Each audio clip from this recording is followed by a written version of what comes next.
When Congress passed the Ku Klux Klan Act in 1871, its goal was to empower the federal government to crack down on vigilante groups that had been sowing terror throughout the South. Now, in a lawsuit filed Monday, St. Louis' first black chief prosecutor is attempting to use that same law to go after entrenched interests in St. Louis, including the police union and the city itself, which she says are blocking her from doing her job. When St. Louis Circuit Attorney Kim Gardner was elected in 2016, she became one of several progressive prosecutors nationwide who successfully campaigned on promises to rethink tough-on-crime policies and aggressively investigate police violence. Her lawsuit, which she filed in her individual capacity, alleges her agenda to redress the scourge of historical inequality and rebuild trust in the criminal justice system among communities of color has been thwarted by a broad campaign of collusive conduct aimed at removing her from office. The Ku Klux Klan Act was adopted to address precisely this scenario, a racially motivated conspiracy to deny the civil rights of racial minorities by obstructing a government official's efforts to ensure equal justice under law for all, the lawsuit states. The stakes are high. This case cries out for federal enforcement. The St. Louis Police Officers Association pushed back against those claims on Monday night, describing the lawsuit as the last act of a desperate woman. In a statement to St. Louis Public Radio, officials said that the city also vehemently denies what it considers to be meritless allegations. Gardner was swept into office after police shootings of black men and allegations of racial profiling rocked St. Louis and its surrounding suburbs.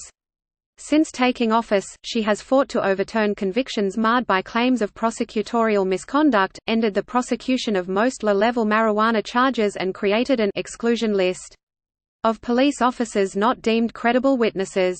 Her lawsuit notes the city has a long history of racial inequality and prejudice in its criminal justice system generally, and within its police force particularly, and cites a 2017 report that found African Americans were disproportionately likely to be stopped or searched by police. But Gardner's attempts to overhaul the criminal justice system from the inside have been stymied, the lawsuit alleges. In 2017, former St. Louis police officer Jason Stockley, who reportedly told another cop he was going to kill this mother, before fatally shooting a black driver, was acquitted of murder charges. The verdict led to mass protests, and Gardner announced her intention to create an independent panel that would investigate all police-involved shootings. The St. Louis Police Officers Association expressed serious concerns about her proposal, the lawsuit says, and elected officials ultimately scuttled the plan, due in significant part to the SLPOA's opposition.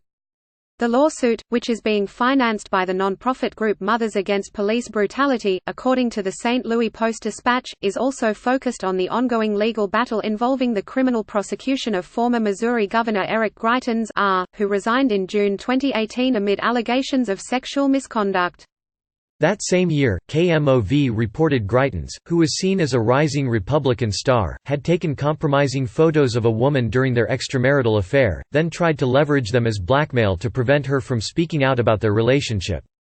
Gardner subsequently announced her office would launch an inquiry into the allegations, and, in what proved to be a controversial move, tapped former FBI agent William Tisabi as an outside investigator.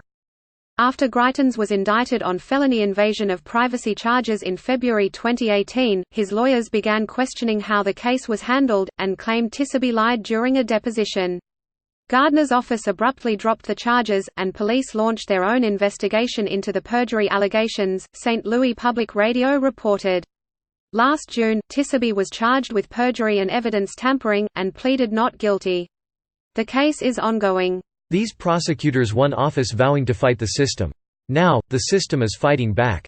Gardner's lawsuit contends Gerard Carmody, the special prosecutor tapped to oversee the perjury investigation, had openly supported her opponent in 2016, and used the investigation as an excuse to ransack her office and hand all her files over to the police. Carmody, who is named a defendant in the lawsuit, has not yet commented on these allegations. She also claims her political rivals seized the opportunity to set up many of the trappings of a legitimate criminal investigation, complete with subpoenas and a grand jury, despite knowing she hadn't committed any crimes.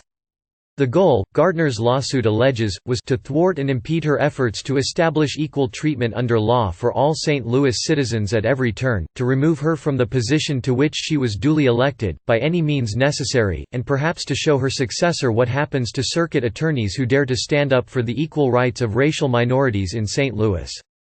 In a Monday statement, the St. Louis Police Officers Association said the lawsuit was nothing more than a frantic ploy intended to distract the public from the fact that Gardner was slated to testify against Tissaby in a coming deposition. She's turned murderers and other violent criminals loose to prey on St. Louis' most vulnerable citizens, the union added. The streets of this city have become the killing fields as the direct result of Gardner's actions and inactions. Though it dates back to the 19th century, the Ku Klux Klan Act, which provides a civil remedy for racial abuse, has been invoked in several high-profile cases in recent decades, most notably against the white supremacist protesters who helped organize the deadly 2017 Unite the Right rally in Charlottesville. Gardner's lawsuit against her own city, which she described as the first of its kind, cited as evidence a slew of racist Facebook posts that led to the firing of 2 St. Louis police officers after they were unearthed by a watchdog group last year. It also highlights how the police union posted bond for Stockley, the officer who was charged with murder, and that its president has expressed support for Darren Wilson, who shot 18-year-old Michael Brown in nearby Ferguson, Mo., in 2014. This is about the will of the people being silenced by a concerted effort to stop reform in the city of St. Louis, and this has to be addressed, Gardner told the Associated Press.